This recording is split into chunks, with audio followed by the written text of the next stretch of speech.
پھر اس رات میں چند بڑے بڑے کام سر انجام دیے جاتے ہیں اللہ کی طرف سے۔ چنانچہ حضرت عائشہ رضی اللہ تعالی عنہ کی روایت ہے، رسول اللہ صلی اللہ علیہ وسلم نے مجھ سے پوچھا، هل تدرین ما فی هذه اللیلہ لیلۃ النصف من شعبان، اے عائشہ تمہیں معلوم ہے کہ اس رات کو، شب برات کو کیا ہوتا ہے؟ تو عائشہ رضی اللہ تعالی عنہ نے فرمایا، اللہ و رسولہ اعلم، اللہ کے رسول کو زیادہ پتہ ہے، مجھے معلوم نہیں ہے۔ آپ صلی اللہ علیہ وسلم نے چند باتیں ارشاد فرمائی، فیہا ان یکتب کل مولود بنی آدم فی ہذہ السنہ، اس سال آئندہ پورے سال جو بچہ پیدا ہوتا ہے اس کا نام اللہ کے ہاں صحیفے میں لکھ دیا جاتا ہے، تقدیر میں، کہ فلاں کے ہاں بچہ پیدا ہوگا۔ وفیہا ان یکتب کل ہالک بنی آدم فی ہذہ السنہ، اس سال جس نے فوت ہونا ہوتا ہے اس کا نام بھی وہاں پہ صحیفے میں لکھ دیا جاتا ہے۔ اور دوسری حدیث میں آتا ہے، وَإِنَّهُ لَيَغْرِسُ الْغَرَاسِ، ایک بندے کا نام صحیفے میں لکھا جا رہا ہے، اس کو پتہ نہیں ہے،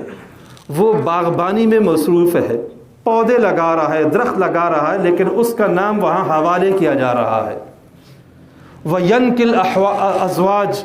وہ شادی میں مصروف ہے، شادی کے منصوبے بنا رہا ہے، حالانکہ اس کا نام وہاں پہ لکھا گیا ہے۔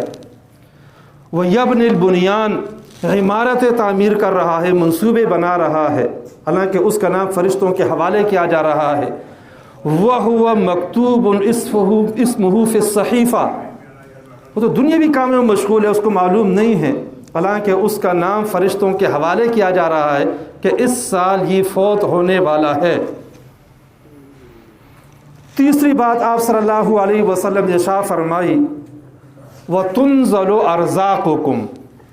اس رات میں اللہ کی طرف سے تمہارے لیے رزق کے فیصلے ہوتے ہیں، کس کو کتنا ملنا ہے، کسی کا کاروبار اچھا ہوگا، کس کا نقصان ہوگا، رزق کے فیصلے ہوتے ہیں۔ وَفِيهَا تُرْفَعُ أَعْمَالُكُمْ، اس رات تمہارے اعمال اللہ تعالیٰ کے حضور پیش بھی کیے جاتے ہیں۔